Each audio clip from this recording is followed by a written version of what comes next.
Welcome to the call. Thanks for jumping on. Actually, we have a tradition, Evgeny, that whenever you join one of the community calls for the first time, congratulations, you're the lucky winner. We ask that you just say hi and introduce yourself, briefly. Your favorite color, what brought you to the community, what kind of, things like that. Do you want, Evgeny, do you want to say hi briefly?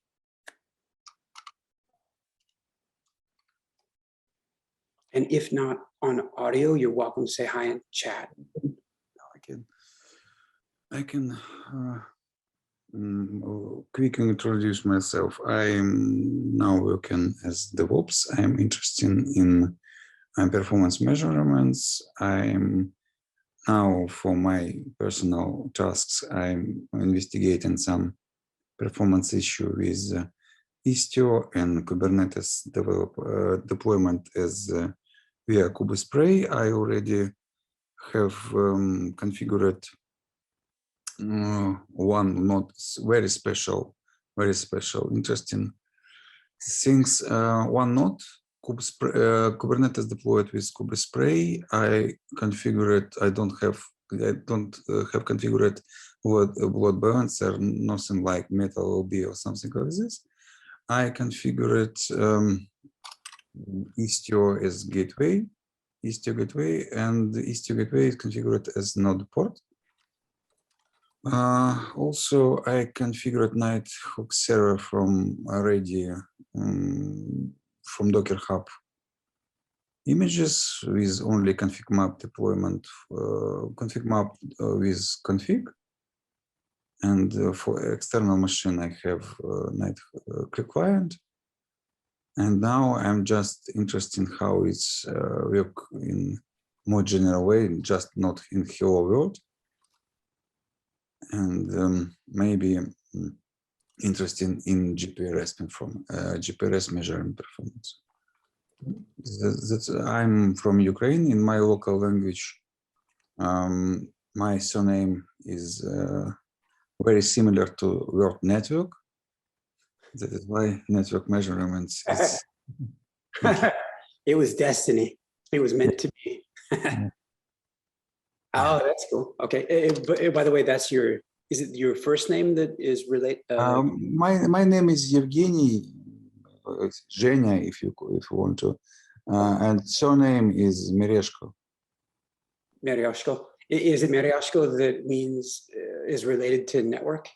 Yeah, Mereja is in Ukrainian language is network. Ah, I see. Okay. Mm-hmm. All right. Wait, let me write that down real quick. I'm gonna forget that. But yeah, no, nice, good, Evgeny. That was fantastic. I'm glad that we asked for you to introduce. So that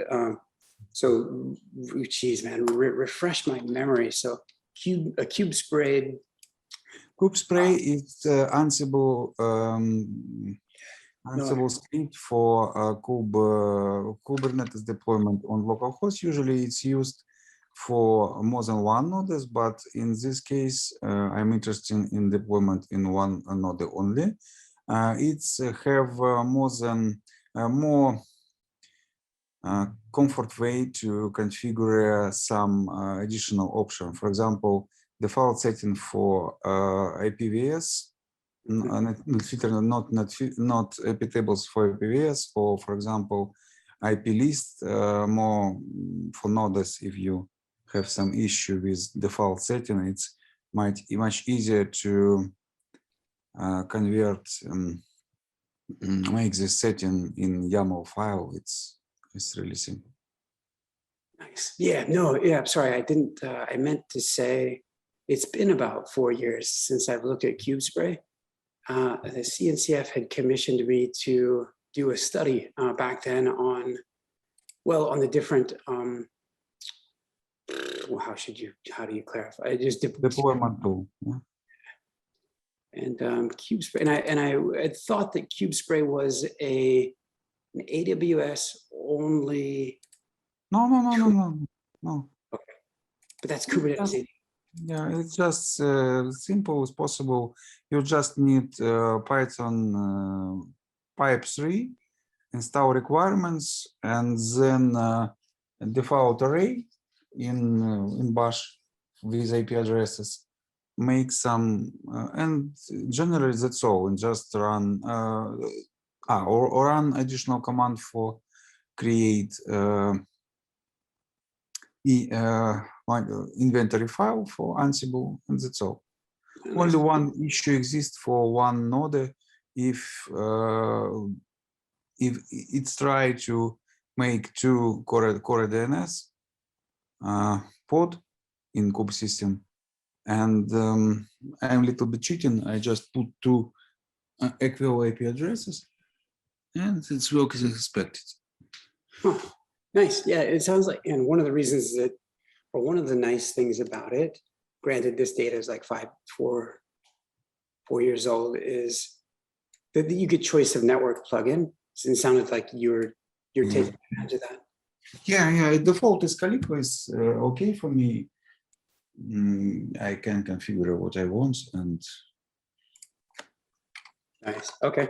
Yeah. You know what? Actually, one of the things that you mentioned about potentially being interested in performance of gRPC. Yeah, correct one. But I don't know what from what point to start. Yeah. No, actually, said there's an Intel engineer or an engineer at Intel that was just asking about that, and I'm not an Intel engineer. Okay, fair enough. He's from. So this guy, so this guy is from Poland. His name's Robert. Might have to introduce you in the community, just because he's kind of he's using Meshery at the moment to do some performance tests, and he was just asking about doing gRPC based load performance tests, and so your inquiry there is like very timely. So maybe we have to chat about that just a little bit. Nice. Okay. Well, Yevgeny, nice to have you. It's good to. Curious to see that there's a number of contributors that are here who are curious to hear feedback from you in specific about like if Meshery is helpful to you, if the performance management features are what you expect them to be. And so there's a lot of people in the community hungry for that feedback. So it's good. So as we go into so Yevgeny, by the way, just to orient you to the community, we have a number of different meetings, and this one happens to focus on continuous integration and kind of DevOps related things. So this is a good call to jump onto. As a recap from the last time that we met, it ended up being a bit more of a working session for those who came. We ended up focusing on an upgrade of the Meshery project and all of the components to the latest version of Golang. The catalyst for making that upgrade was that there's a few contributors who are now running Apple Silicon, so running the M1 chip in their system. And we needed to get to the utility that we use to compile Meshery's CLI to different architectures. It's called Go Releaser. And anyway, in order to make those compilations, we had to be on 116. And in general, Yevgeny, this is just kind of a general update for, I guess, everybody on the call to kind of refresh on what we spoke about last time. And then as we jump into today's topics, this is a general statement for everyone here, kind of we'll lay down the gauntlet maybe. And that's to say, yeah, if you downloaded Meshery recently, you might notice the container image size, and you might have time to notice that because it might take time to download it. That's not good. Part of the reason that Meshery's container image size is as big as it is because Meshery includes 3 different load generators. And the different load generators are integrated into Meshery in different ways. So the first one that Meshery supported is Fortio, is made by a Frenchman And he has corrected me publicly any number. I think I was presenting at DockerCon, and he said it's enunciated fortio. So you know, you get publicly corrected once on stage, you remember. So anyway, fortio, and the way that Meshery is integrated with it is through Golang, is as basically as a library. It's great. It's lightweight. You know, it like always works because it's Meshery is written in Golang. They work together. Good. The second one that was integrated is WRK2. Actually, it's a modified. It's a forked copy of WRK2 with a slight modification. And actually, Meshery has also added another modification, and that is there's basically a Golang wrapper around this C++ project. Or is it C++? I think it might just be C. Around WRK2. Anyway,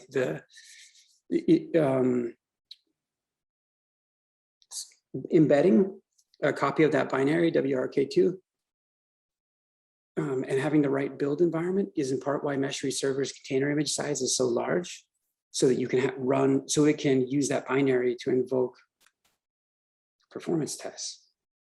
The similar story for another load generator called Nighthawk, that Meshery has a Golang wrapper for around this C++ project. And to be candid, this particular load generator is the one that we want to invest more time into. The one that we want to provide, well, to do some really interesting research, actually.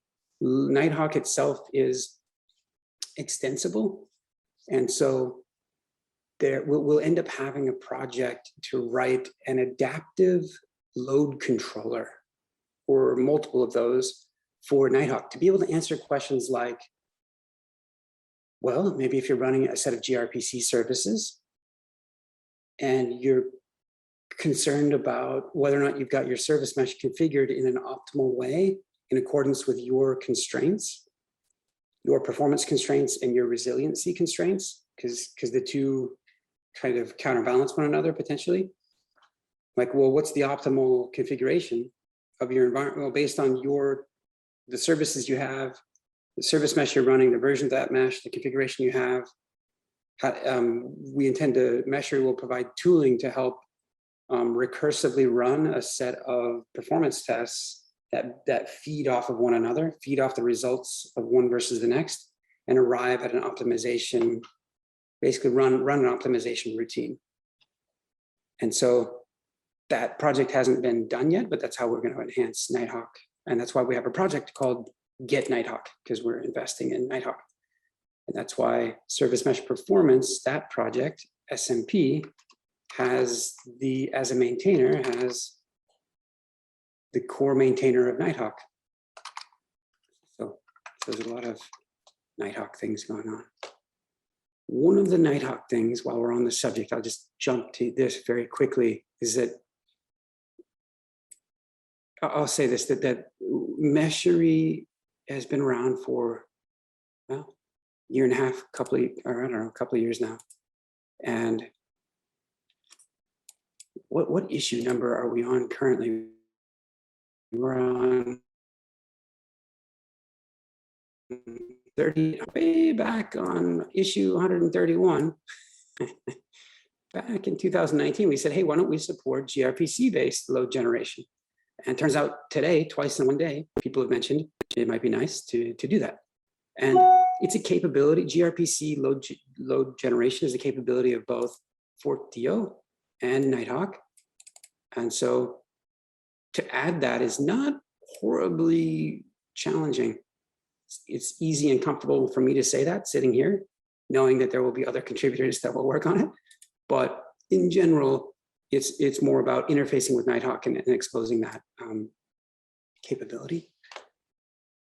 So I do think that fairly soon we would have the capability Meshery would have the capability to do performance tests based on gRPC. And that'll be interesting. Those will be some things to talk about, actually. So having said all of that in context of Meshery has a large container image size of 1.7 gigs, right around there. that's too large. Docker has, for the last few years, had multi-stage Docker files where you can have one stage using an image of a certain size, generally much thicker and fatter, and with all the Linux kernel headers and all the stuff you need to do to compile things, and then put those outputs of that compilation into what was generally a slimmer, more production deployable image that's smaller. We've got to be missing something here. Like I'm not convinced that as a project that we've yet to figure out how to optimize. Like, I think the people who've looked at this in the past have said, the contributors who looked at this in the past have said, well, the image size needs to be that big because you need to have the right type of environment to run these programs. It's like, well, but if those programs are pre-compiled and they just need an OS with a certain amount of libraries there to execute within, I doubt it would take a lot of convincing on my part to consider that that takes 1.7 gigs of libraries. No. So this is an open challenge to anyone who would like to evaluate. I know it's not one that a lot of people necessarily jump on right away, but there's a lot to be learned in attempting this. Second way that so that's an open call for volunteers. Please just interrupt me or say something in the chat if that intrigues. If there's a second way of characterizing this, and a second way of kind of getting at the same goal of reducing the image size, and that is, so Meshery, service mesh performance and Meshery. I can't think of any other we've got easy to remember reference. I'm going to pull up this page. And that is, there's a goal to do distributed performance management, which is, oops, something's going on with my mouse. Sorry. The goal here is that we want to be able to take multiple instances of, well, Nighthawk in this case, deploy a copy over there in a container running on that cluster, a copy in a container running on that cluster, and we've got 5 of these things set up. Meshery tells all 5, start hammering on this endpoint or these 10 endpoints, or however we want to configure that test. Great. The fidelity only increases, the fidelity by which you can measure and characterize performance from different vectors is going to be intriguing. And so it is desirable that while to get people started, it's convenient that you can take Meshery and just have the load generator right there in the same server. Good.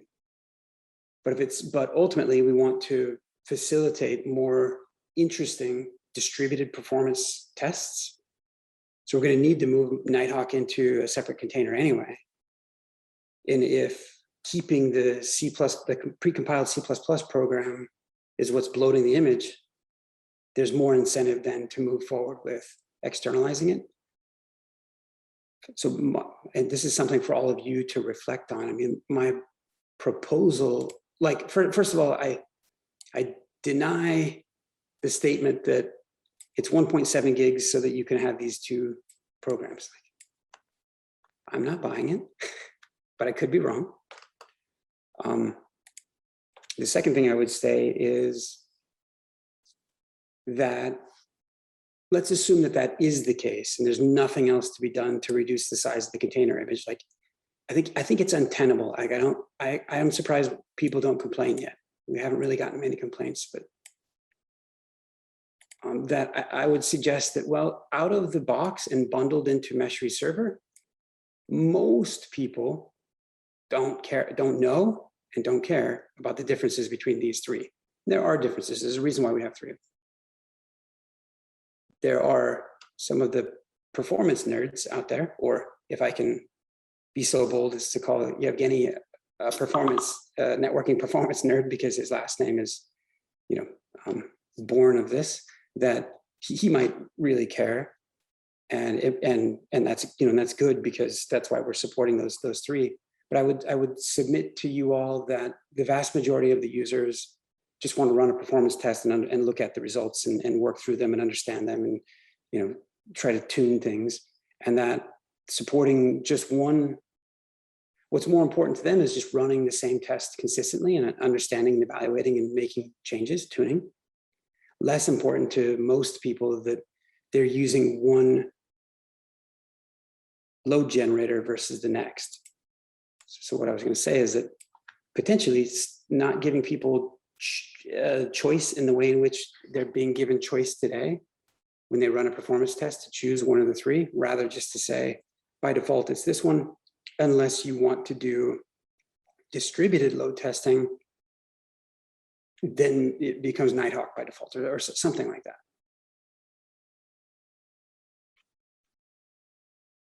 Thoughts? Kind of a proposal. So do we fetch the respective binary after they express their choice, like which load generator they would use test? Is that what we're going with? Yeah, if the user were to say, let's, here, Meshery is connected to, I don't know, this is an example. Like, let's say Meshery is connected to one cluster. That Kubernetes cluster has 10 nodes. And if they were to check on the, I don't think I have Meshery running right now, but if they were to say, if they were to check a box that says deploy as a daemon set, or rather deploy in a copy to every node, so 10 copies of Nighthawk, and then generate 10 streams of load. Well, that under the covers, yes, is the answer to Rudraksh's question. Like what Meshery would do is probably just deploy a daemon set to the cluster, or a daemon set or whatever, find a deployment that has, that has, God, what do you call it? That taints nodes in such a way that one copy of the Nighthawk pod per node occurs, like basically a daemon set occurs. And so close to what you said, Rudraksh, but yes, we would through a manifest, we would, Meshery would facilitate that deployment like that. And then over gRPC, which is what it's using today to talk to the Golang wrapper around Nighthawk, that it would then give Nighthawk the appropriate configuration to run. We should probably write that down.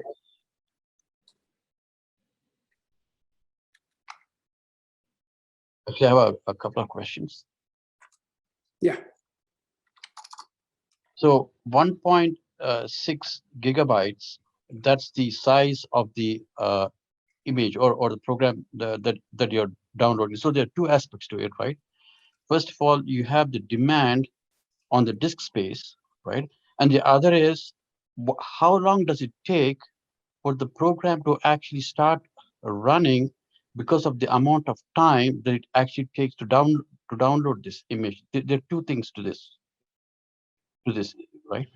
Yeah. So, I mean, all this stuff might all be simplistic, but so the thing is it possible to have something like download on demand? Yeah. And to your point, like, hey, if these, like, let's say that these two components are broken out into their own container so that the overall container image here can slim down, then if a user requests to use one of these two, that those would be dynamically downloaded on the fly based on the fact that they're asking for it.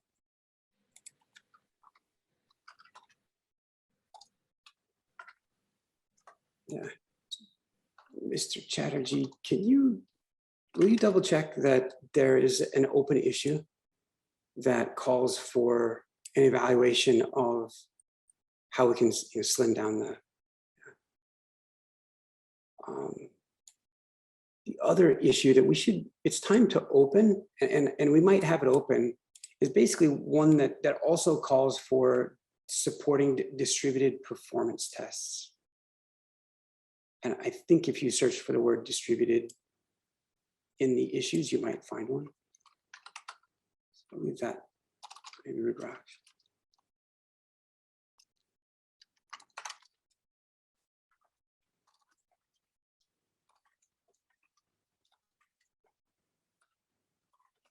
Okay.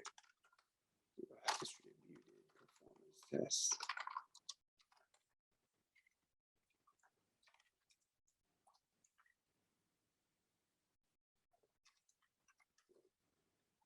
Good. Moving to the next topic, if that's all right. Well, there are for those, okay, so the community has created a number of introductory service mesh labs or interactive labs. These labs get exposed on Layer 5 IO. The labs also get exposed in Meshery docs. These labs are run through lee-calcote, which most of you have probably used at some point. Oops, I hit the wrong button. Let me here. So anyone can come and try out to try to learn a service mesh for free. These labs take them through how to run Meshery and how to run Linkerd, and lets them go through different steps and learn things. And I just wanted to make a quick call for help. Suhani Agarwal and Devansh Gupta, I think they're both taking a look at updating these. So if you want to learn how to service mesh while at the same time potentially working on the creation of these labs, it's fairly easy to create the labs because you're just doing Markdown. Maybe you're doing a couple of scripts or something, but you're mostly just defining what the steps are, what people should do. And so these screenshots are old, they need updated. I mean, there's anyone interested in collaborating there or working on those? Okay, nice. So do one thing that Shayatan, one thing that Suhani hasn't quite done a lot of yet is opening issues to fix. And without those open issues to fix, we have to call for our volunteers in meetings like this because nobody knows that there are issues to fix. And so, yeah, Surya Shankar, that'd be great. And I think that you guys are well positioned to help and learn at the same time. Like I think it really, yeah, please do pop open an issue or two. If you think it's an issue, it's probably an issue. Even if it isn't an issue, that's fine.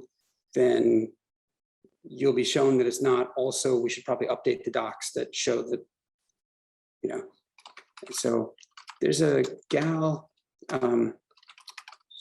Suhani Agarwal. And I believe in the Slack community, in our Slack community, she goes by Suhani. I think it's either 2 eyes or 3 eyes. Fairly nice gal. She works as, well, this is kind of weird to say, but she works as a DevOps engineer. And you're wondering why that's weird to say. And that's because DevOps is more of a culture than it is a job or a tool, but fine. So she works there. Then also Devansh, I believe is his last name. These two folks, you'll find them in Slack. Please, please ping them, let them know, or just open up the issues. Jump in. Don't be, again, like if you open up an issue on something that isn't an issue, like it's, don't sweat it. It's not just the updating, the finding of bugs and fixing of issues, but it's also the notion that, well, there's only how many labs today? There's not enough. There's not as many as there could be. So there's 1, 2, 3, 4, 5 for learning 5 different types of service meshes. How many types of service meshes does Meshery support? 10. Yes, we need 5 more of these if we're going to fully explain what Meshery does by way of supporting different service meshes. So we're missing 5. That's a call to action to create other ones. There's one that we don't have open service mesh. That'd be great. We don't have a bunch of the other ones. There are 2 that talk about, well, performance management. So how do you do a traffic split with Meshery? How would you do a canary? Well, you can do it using Meshery and SMI, and that's how this lab is described, but you can also do it in other ways.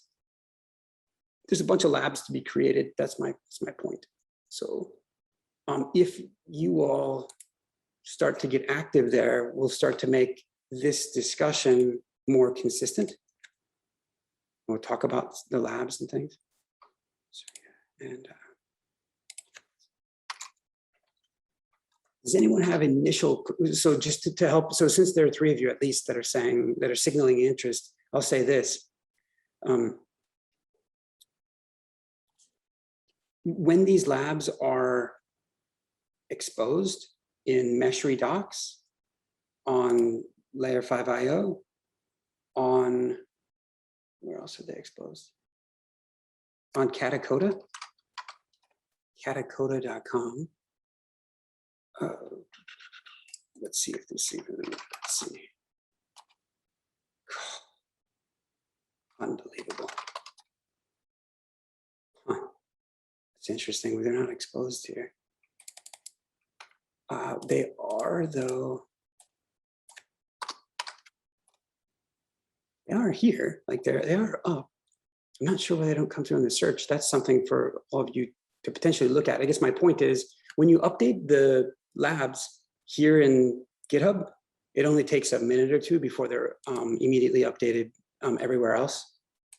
There's a webhook that happens that updates these scenarios. And so if you get into this, we can get you added to the organizational dashboard that's behind this, so that you can take a look at how that's working. And because yeah, anyway. Good, cool. Okay, next topic.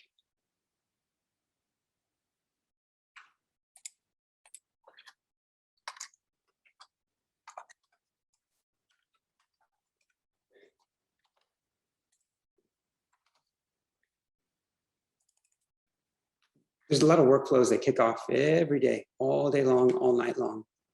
And that's good. Some of the workflows that we run on the projects kick off much more frequently than they need to. So for our continuous integration, we use GitHub workflows, GitHub actions. And sometimes we go off and build the docs in a workflow when there's been no changes to the docs. Or we compile Meshery's command line client and there's been no changes there either. And so and so there's a call to action here. This is actually the most direct example of what we're supposed to talk about in this call, which is continuous integration and how to improve the workflows that we have today. So I think there's a help wanted one sitting right here. This is it's a good way to step into GitHub Actions if you haven't been around them before. We use, wow, a lot. So one of them is running right now. Oh, unit test, nice.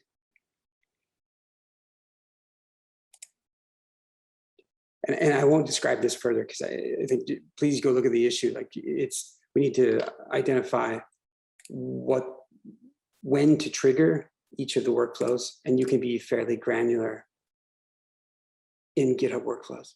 So Rudraksh, do you want to say anything else about this? Nothing. I have pasted an example, like we can ignore entire workflows as well as we can ignore paths for some little checks, like some of them are in the same workflow file and that's why they run even when they should not.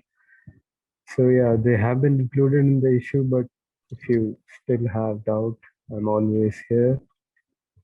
Meshery CI is the channel that you can reach out to. And yeah, that's it. Nice. Okay, next topic.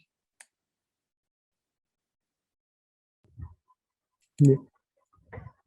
So this is about linting code, formatting code. Recently, we have been doing this stuff, but recently there was a PR that auto formatted a lot of code and it made a little bit messy stuff. So we also recently included in the UI some pre-commit hooks that would automatically format the code whenever a commit is created. And I propose we have something similar for backend code as well, so as to ensure that the code gets minted, because it's always like people forget, even I forget to format my code, and that results into the workflow running and oh yeah, you forgot this. Then I have to edit it and then I have to create a commit. Sometimes reviewers have to point out that see this. So if that process is made a little bit offline, that would be helpful, I guess. So we can evaluate some of the pre-commit hooks and also spread them to various repos. Like some of the repositories don't even have linting checks in place yet. So we can also, yeah, put in some effort on those. There were a couple of points made there. Does anybody have questions or feedback on that? Does anyone think that we should not incorporate pre-commit hooks for linting?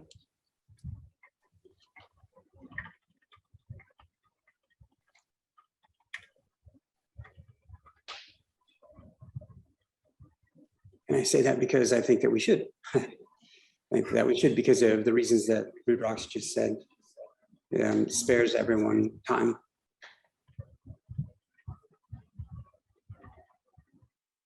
So one of the concerns that I had was, how are we ensuring that those that are contributing get their environment configured such that they're using the same number of spaces as the lint check, the linter is going to look for, or same formatting, right?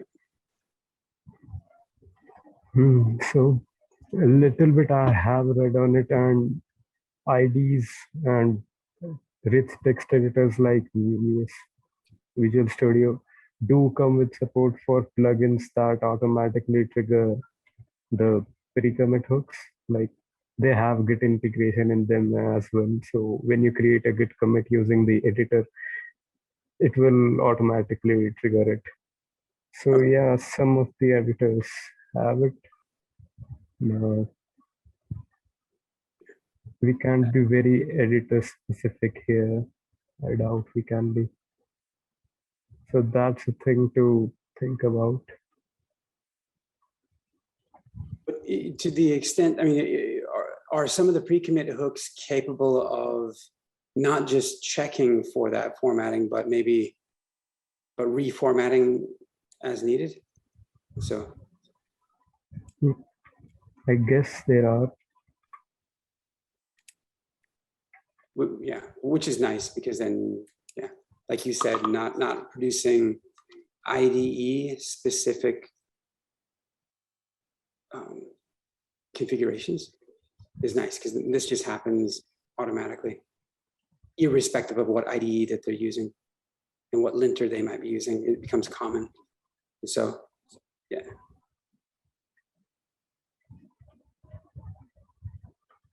Good. Yeah, I think this is a great suggestion, and I think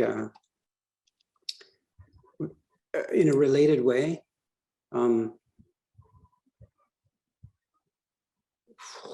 where is it?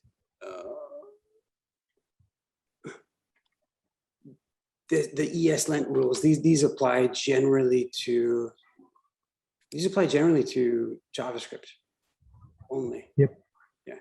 So yeah, in a similar fashion then.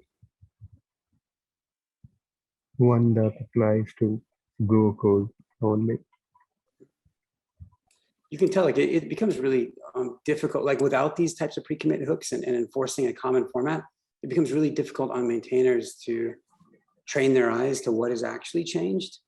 Because in fact, in this 5,000 line change, in this one PR, nothing material changed, just spaces and line returns. And you can imagine how long it takes to go look at that for a human when actually there's nothing to review. There's conceptually nothing to review. So yeah, having pre-commit hooks and having well-defined or commonly defined formatting helps.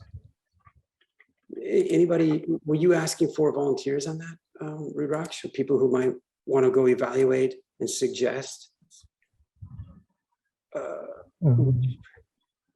Yeah, let's create an issue to track this first, and probably then we can call for volunteers. Okay. Nice. Any final comments before we move to talk more with Yevgeny?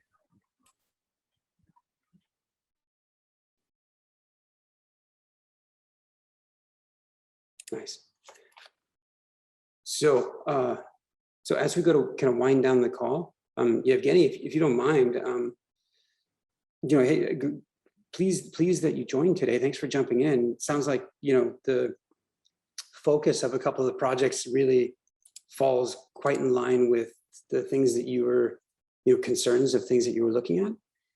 And curious, have you attempted to use Meshery to help answer part of the questions that you have? Not yet. I just investigating some variants to run Nighthawk itself. Oh, yeah. From ISO, and I just it's not much information how it's need to be run. Some I found only simple diagrams that how it's started main processes, how it's started other processes, and I didn't have a clear picture what need to be done. Not really how, but at least what exactly. Because I have read some articles about compartments, some CNI plugins. I have read some. I have some measurements in my case, but I didn't have a clear picture. I understand it's typical graphic generator, a typical client. It's a typical client. It's easy, but how it's work for gRPC, how client need to be work with gRPC, how I need some how to put certificate on it, or I need to generate it myself, or I can use some external CA for this, or how I need to measure all this. It's not clear for me. Nice. Yeah, makes sense. Well, there's two projects that, I mean, there's three projects really that you might find are significantly helpful to you, I hope. One of those is a very early project, and it's not overly helpful at the moment, but the project is called Get Nighthawk. And it's exactly to answer part of what you were just saying, which is like, you want to use Nighthawk, but what does it do? How do you use it? What, like the docs aren't there. There isn't even a project site. Up until now, there is, except the project site isn't done. But it's close. There will be docs that explain how to use it, and there will be docs. Yeah, so that's one thing. The second thing is service mesh performance. This project is about some of the other aspects of what you were saying, which is like, hey, so what should I be measuring here? What should I be expecting? Like if MTLS is turned on, well, how much overhead would I generally expect that is? Or does it make a difference if I use the built-in CA or an external CA? And how does that affect performance or not? And there's many of those types of questions that are intended to be answered in this project. So this is a relatively new CNCF project. It's a CNCF sandbox project. And it meets every 2 weeks as well. I think it meets next week. But I mean, you're in the right community though, like you're talking to the right folks. Yeah, I have read some RFC look-through, quick look-through RFC about network performance measurements. It's really not new. They use three kind of packets, three kind of payload. It's small packet, a big packet, and mixed packet. And for this, they, for example, if I, from my experiments, when we selecting some hardware for some task, we also analyzed. We have some performance measurement from vendor, yeah. And when we check is it true or not true, we use also different generator for test, and we expect that if this vendor writes these things, we can divide from two. It's more or less true. And if this vendor, I know that he measure with small packets, it could be true for some type of payload, because HTTP is not only one possible payload for network performance. Yeah, those are all. Yep, those are all good. I mean,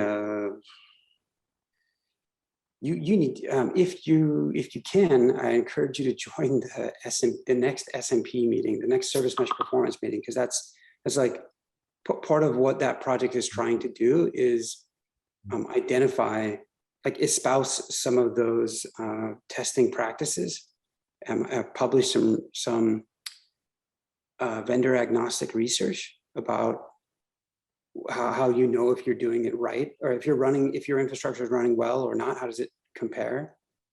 And yeah. The Meshery project is tooling that implements those types of practices. So between Get, Nighthawk, Service Mesh Performance, and Meshery, they're all intentionally intertwined. And so, yeah. So we were talking about Meshery running these performance load generators. Meshery is going to invest most heavily in Nighthawk going forth. And if you haven't, I mean, there's an example of kind of what the UI looks like relatively recently.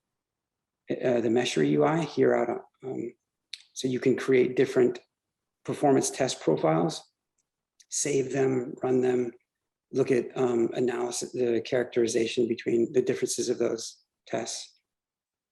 Eventually, there's a calendar that you'll see, and then it exports the test in SMP format, so that eventually that becomes hopefully somewhat common. There's a calendar view that you'll see in here. That Meshery. And one small question, maybe I don't catch my idea. When I measure something in some today, yeah, I have some environment. I have kernel version, I have driver version, I have firmware version, I have network configuration, some and so on. Is it somehow, is this Meshery or maybe SMP need to be, these facts need to be collected and stored, that I measure with that version of parameters, not only number side nodes, but yeah, environment and structure details. Yeah, what does it mean? Yeah, it's a good. It's correct. Yeah, you're hitting it right on the head. Like, if you don't, I'll put words in your mouth and say, if you don't capture some of these very specific things, then there's no frame of reference. Then the tests kind of don't, well, maybe they mean something to you because you would be running the same exact environment over and over and over again. But once you change that, and once you try to compare your results to anyone else's, like there's no frame of reference, so they're pretty much meaningless, because you could have had 100 CPU system versus a 1 CPU system, and so there's no comparing. And so to your point, like, yeah, okay, then what are the specifics? Good. Let me jump to so this project as Service Mesh Performance, it's a specification project, which is to say, it's it is not an implementation. Meshery is the implementation of SMP. SMP then as a spec, right now it boils down to about 3 different protobuf files, 3 protos to capture different things. So I'll take a look at this one first, just because I think it's simple enough to is that when service mesh performance is looking across different service meshes, it needs a way of like universally saying the service mesh that you're testing against is this one. So good, so it captures that as part of its spec, good. But then, okay, specific to Yevgeny's question of like, well, how many CPUs, how much memory, a bunch of node metrics is quite important to capture and meaningful as you go to learn things about the way that your systems are performing. That's what this particular proto is about. And I'll submit to you that it is incomplete. I think it would take me a moment. And that's in part why like you coming to that other meeting or just participating in the mailing list or whatever you want to do is important for you to, even if you just say something like, hey, I was looking at it and you're not tracking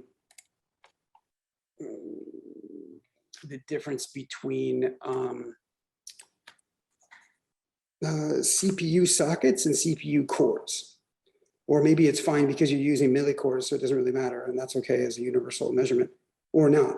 And so, yeah, that's what the short answer is. It's supposed to be tracked here, and I hope that it covers the info that you need, but that type of feedback is very helpful. Meshery implements this, runs those tests, tries to capture this info about the environment. First, just quick look through. For me is, for example, is it core version? If we can't, for example, we have not only cores for socket or cores for what, for example. I have when I not in this job but the previous job, when I select, I have a heavy task. It starts from start to end. It takes 14 hours. Yeah. I push button in Jenkins. I want result. In the result, I get in 14 hours. And that is why every % for improvement, it's really important because it's a bunch of minutes. Yeah. And that is why I try to analyze and compare with independent from vendor tools, different processor, for example, or I build the RAID from SSD disk. Yeah. Or I build with this type SSD with cache or without cache and so on. And it's very hard for me to build, have some very simple tests. Build kernel time, build AOSP time, Android time, or build something like this. It's very generic, but for this speed is important core type. Is it AMD processor or this is Intel processor? For that, is this? If you have cloud, you didn't see these details. Even maybe you have some platform setting, you can check it from platform machines for Google. If you have N1 or N2 type and so on. And when you have this CPU core version of, I don't remember Linux response, you can, and also if you select, for example, NUMA, if you have 2 cores and 128 gigabytes total, and you have 64 gigabytes for this core, or for this socket, and 64 for that socket, you have different latency between this core. And it's depends from bus between this processor, it could be significantly. And Kubernetes now is not easy way to find, is it physical core or thread core?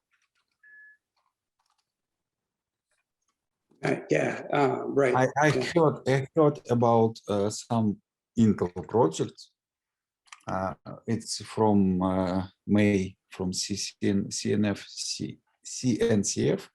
video, but I didn't try it yet. Okay. Yeah. I'm curious as to those same Intel. I'm curious as to what that link is or what that project is. Was it part of the last Service Mesh Con? It was part of. I send you a link. No, I'm not ready now. I send you link with this YouTube in GitHub, of course, with this experiment with this core type. Okay. Nice. Yeah. Good, because yeah, part of the group that is pushing this specification forward is Intel. Actually, there's a few folks involved, and yeah, I don't know. I mean, and this is a great thing to. I'm going to suggest this to the group, and it's something to reflect on. Is like, well, and it's something the project has always tried to straddle the line on being overtly detailed and encompassing all of what the world is and can be described, versus Yeah, not all, but you need somehow to repeat all the steps and have some. Okay, I make this. What changes? And it's good to have a trend, for example. When you measure, you make this.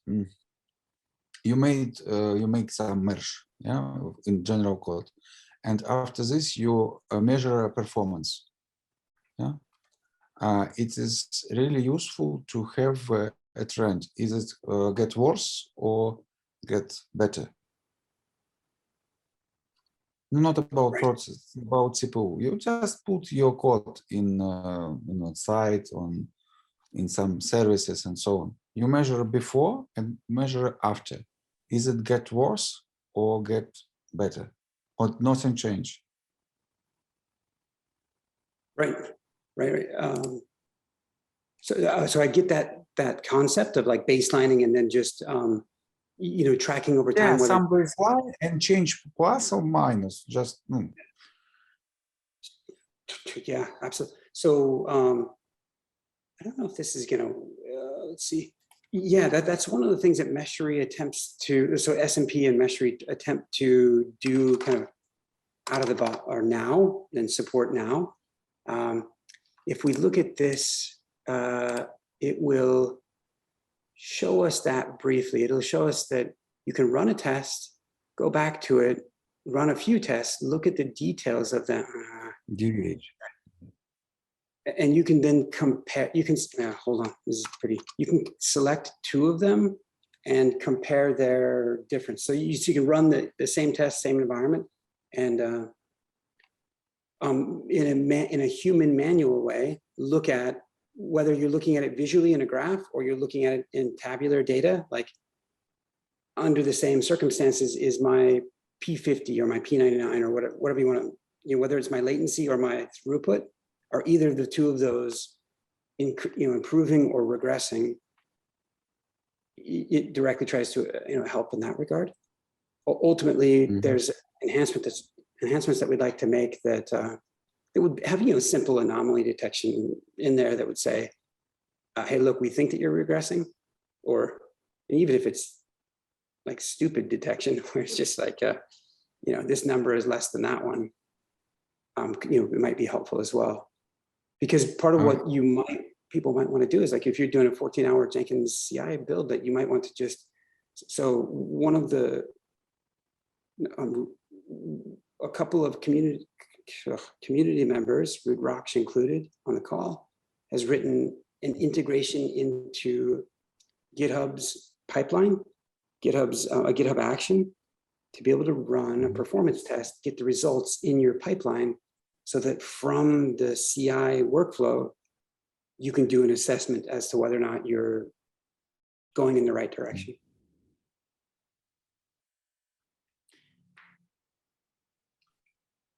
So yeah, so this is really good. I'm gonna click submit on this one. Enhancement. And Yevgeny, I mean, to the extent that you end up hanging around, which would be fantastic if you do, I'll have to introduce you to some of those Intel folks. But if you like, feel free to make a comment or like drop your GitHub username on here so you can watch it if you want to, or join the call. This is great. This is good.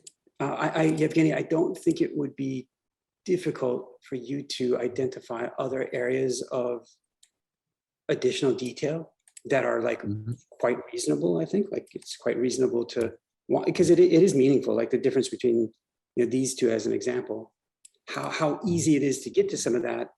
Some of it may be super easy. Part of what the project leans, well, what Meshery as an implementation leans on is the type of data that's available from Prometheus node exporter. So I don't know if you're, but any of the metrics that this node exporter tracks is probably fair game immediately. So. Maybe, yeah, maybe it will be interesting. Yeah. For example, if you want to measure M2 changes for network interfaces or for Calico or something like this, or just put, for example, M2 BTRFS, ARP, IPVS, InfiniBand, somebody have it.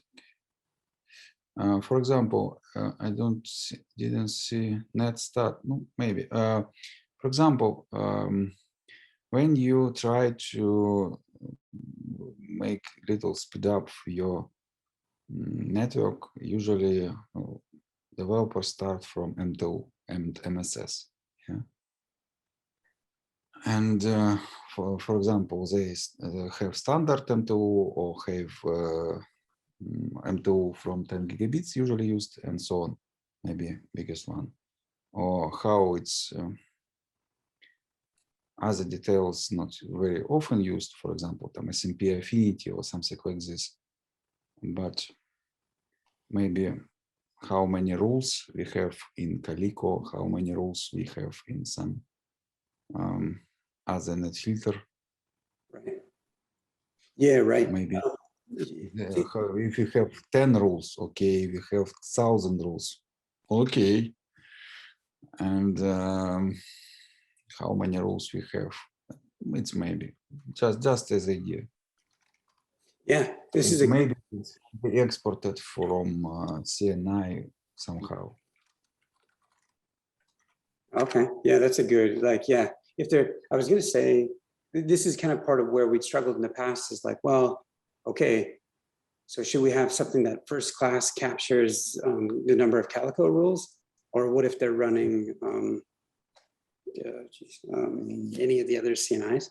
And okay, fine. Well, maybe we need to integrate, more directly, or point to a CNI config, and I think that in some respects becomes ideal, that we would point to other common specifications and say, the SMP will either won't first class, like first class, what it would track is a pointer to the CNI config, and whether or not that is present. So in terms of like the spec itself would be, what's the right language? Just would be optional, would be a point of an extension. Mm-hmm. But it becomes, yeah, I mean, that's a question people want to answer, is like, leaving everything else the same. If I tack on 101st rule in Calico, what's going to happen? What impact does that have? And so, yeah, considerations of accessibility. I think there's kind of two things in there. One is considerations of accessibility, but the other one is potentially things to do specifically around CNI. which is highly relevant. So I have to figure out how to phrase that. But Yevgeny, also, like, it is even more powerful actually if you submit the issue, because Okay. because people are tired of listening to me talk, if you can't tell by Aditya's face. So Yevgeny, fantastic. We should conclude, because we have this nasty tradition of spilling over time, which I think we are. And so nice to meet you. It was a really good discussion. I'm excited about actually like trying to figure this out. Like, where do we draw that line? How do we make sure that people can capture what is necessary? So very good. Anyone have any last minute items?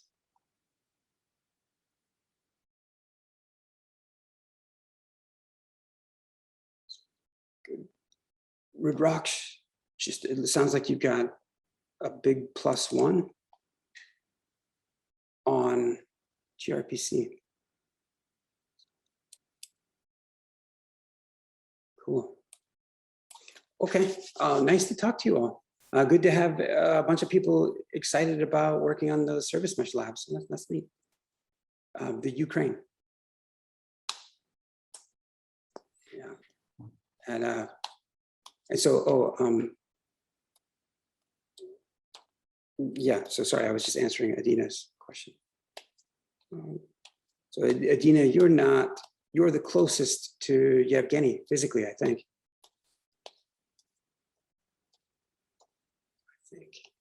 If my geography serves. Nice. All right, we'll chat with you all very soon. Oh, Adina, we missed what you said, so I wasn't being rude. I think you're on mute. It's perfect. It's good like that. It's good. Oh, okay. That was good. Okay, talk to you all later. See ya. Bye. Ciao, ciao. Bye. Bye.